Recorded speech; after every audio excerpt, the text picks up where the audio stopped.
What's up, folks? We are back. We are talking about, I had to do an exclusive video for this one for the PLE Bad Blood. Let's talk about it. Make sure you all like, share, and subscribe. YouTube, Facebook, TikTok, everywhere, man. Just show the love, share the support, like the video, share them, and interact. Please, y'all. You know, we love the engagement. Let's keep it going. So, let's talk about Bad Blood. We had Bianca, Jade, and Naomi be the host of the event, which I felt they're in Atlanta. Of course, they're gonna have 3 black women start to show off in Atlanta. You better. You absolutely better. If you know what's good for you. So they opened up they opened up the show. They did the kickoff and everything. Samantha Urban did America the Beautiful, which was sung phenomenally. Then first match of the night was the Hell in a Cell between CM Punk and Drew McIntyre.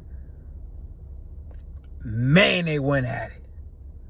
They went at it, and it looked like at one point CM Punk was looked like he was trying to bust Drew open the hard way, but Drew's head's hard enough, it ain't split. But boy, oh boy, when Drew McIntyre when he got busted open, man, I mean, he was pouring blood. I was like, yo, it's like, man, I ain't seen a crimson mask like that in a long time. Not since Cena had his, not since Roman had his. It was before he was a tribal chief. He was the big dog when he got his color. His face was just crimson mask. CM Punk got his color too. I'm like, man, this is good. They did everything with purpose. That's what I like. That's what a grudge match should be. It should be purposeful. It shouldn't be just you doing idiotic stuff for sake of doing it. I mean, I compare it to the Hangman and Swerve match.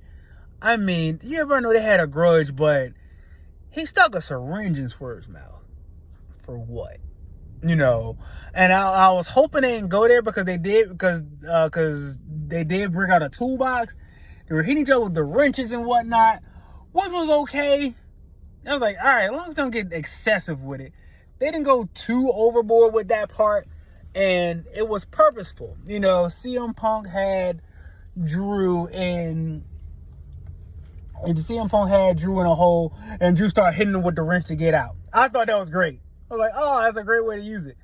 And also, that's how you can tell you're dealing with people who are professionals, because of the simple fact when he was trying to set up the first table, this was before anybody even got any blood or anything. They were trying to set up the first table, and the legs broke off. Drew just ripped the legs off and started using it as a weapon. That's improvising. That's when you're a professional. That's when you have something like, man, we're not gonna force this. We're gonna just flow naturally. And that's what happened. Like, what would you do? The legs are broke. Use the legs as a table. Use the legs as a weapon. Use the table as a weapon. The legs of the table are a very good weapon to use. He was trying to see him, and then at one point, CM Punk was trying to put Drew's eye out with the legs of the table. They're brilliant. That's absolutely brilliant. Yeah, that's what you would do in a real grudge match. You know, someone you have a high level of disdain for, you would try to, I'm going to do whatever I can to end you.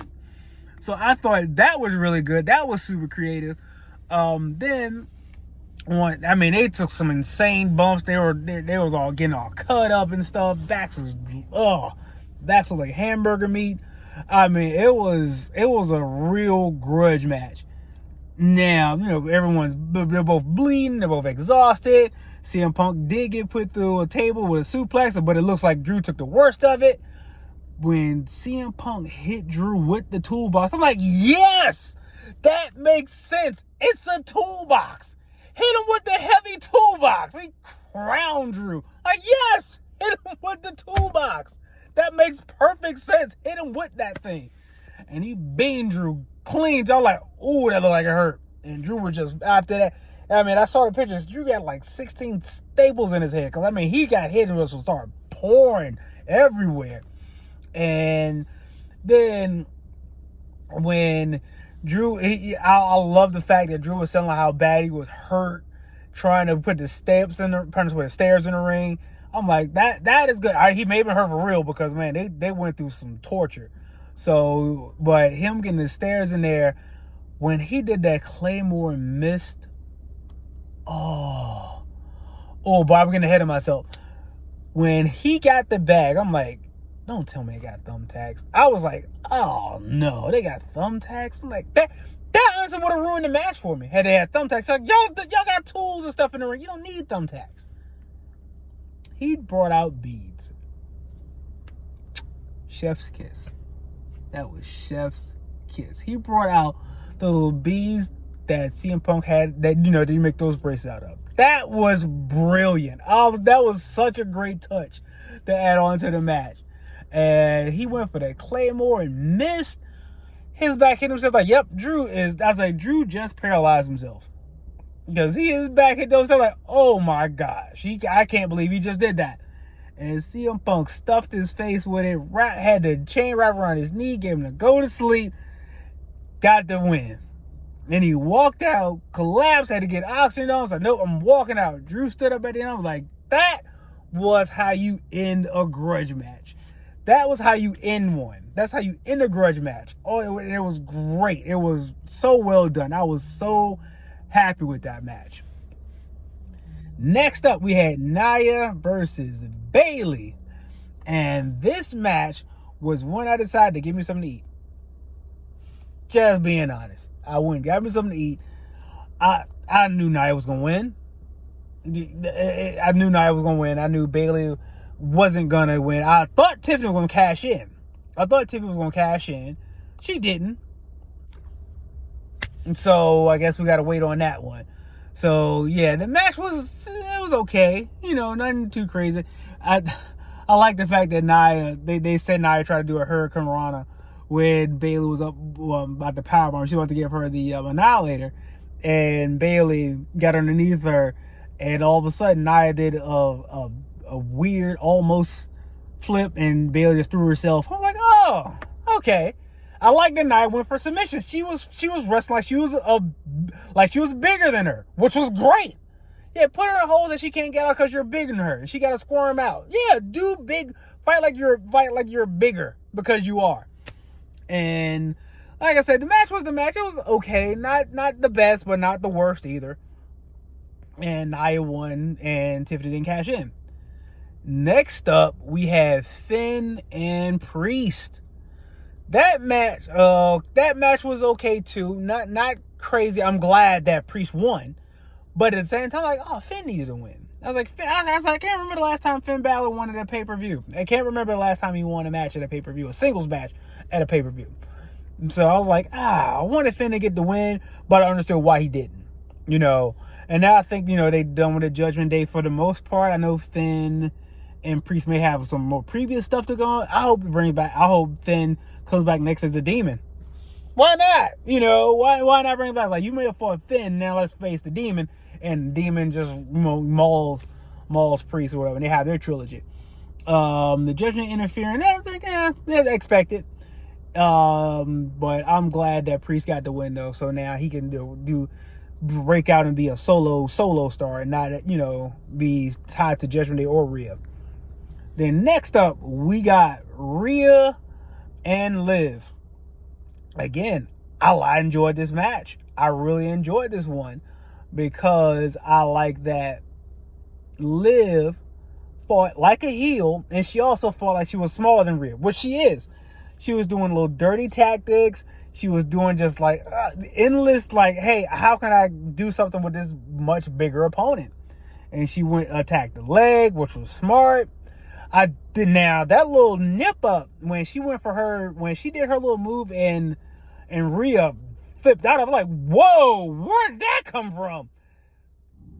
So Rhea has that in her repertoire. She doesn't do it all the time, which is why it stands out. Things that you don't do all the time, but you can do, and you do them occasionally, that makes an impact. I was like, man, I didn't know she could do that, and she did it. Then Dom in the cage was hilarious. He was in there dropping tissue out because Rhea left that in there for him, which was funny. And then towards the end of the match, he got out and fell out of the cage and was just dangling. And Rhea, after giving Liv her finish, decides that, you know, she's gonna beat Dom like a piñata, which she did. It was great. Now, again, another thing with the Rhea and Liv match, one thing that bothered me was when Raquel came in and, you know, interfered and cost. And she was, I think it looks like the plan was she had to, you know, she was going to cost Rhea the match by hitting her finish and Liv pin her. But you did your move in clear view of the referee. And I'm glad that they called the order like DQ. Like, how are you supposed to call it? Don't insult people intelligent. I was saying, like, this match is a regular match, right? So stipulations do matter. So I'm glad that they called it like that. They called it a DQ. Although I think that was supposed to be the finish. And I think Raquel, she just came in like way too early or something. She missed her cue. I don't know what it was. But I'm glad that they made it a DQ. Because that's right. Yeah, and I like that when refs call things like, call it like a shoot. If you call it like it's real. If someone don't do something, oh well, that's your fault. You know what you're supposed to do. And another thing, the commentating of the pay-per-view, they were actually calling out mistakes. They were covering them up, but calling them out. So yeah, acknowledge that this is happening right now. I like that they call it and acknowledge it, but they also, you know, try to cover it up and make it seem like, well, you know, she didn't get all of it, but blah, blah, blah. I like that they acknowledge that, you know, when something like that happens, versus just like, oh, and just gloss over like nothing ever happened. I do like the fact. But Liv retained. Rhea won by DQ, but Liv retained. So Liv is still champion. And now we got the main event. We got the Bloodline 2.0, Jacob Fatu and Solo Sikoa versus Cody Rhodes and Roman Reigns. Man, Roman knows how to make a match. They know how to put such professional matches together with the build-up, the anticipation. Like, hey, you're gonna start, I'm gonna start. Let them know, like, hey, we're not friends for real. We're doing this just because, you know, we got this common thread and we need to deal with this first because it's bigger than both of us right now. And when the match got going, it got going, man. I was like, it was so, I enjoyed it now. Don't get me wrong. There were parts I'm like, what are you doing? There were parts when Solo was doing his punches, they were like almost a foot away from him. I'm like, dude, come on. All right, come on, Solo. What was happening here? I like the fact that they made Jacob saying, like, you know, while he was still a monster. I love when Cody told him to stay down. Oh, man, he kept getting up. It's like, nope, you got to do a whole lot to keep Jacob down. I love that they threw that in there. He had the crossroads on the floor, told him to stay down. That was great. That was a great way to throw that in. Then, of course, the Tongans come out. Well, yeah, they were absolutely going to come out. Then, the question I've been asking for a while now, where's Jimmy? There's Jimmy. Jimmy came back. He super kicked the Tongans and Solo. So I'm like, what? And before he did that though, Cody did something that I liked. He did something I liked. Now he had Jacob on the table. After he told him to stay down, he put him on the table. And then was like, he got on the top, pointed at Roman, this is for you, and just leapt off. He's like, we gotta keep him down. So he came on the top rope, hit Jacob through the table, and that's when the Tongans hit. Once Jacob and Cody went through the table, that's when the Tongans came out. And Jimmy was just standing there. It was like, so wait a minute. He turned around, like, wait a minute. After he was about to give Roman the spike, He was like, wait a minute, who is that? Who is that? Jimmy super kicking him, took his hood off, took a bandana off, looked at his younger brother like, yeah, what you gonna do now? Let you know, spear, 1, 2, 3. Got him.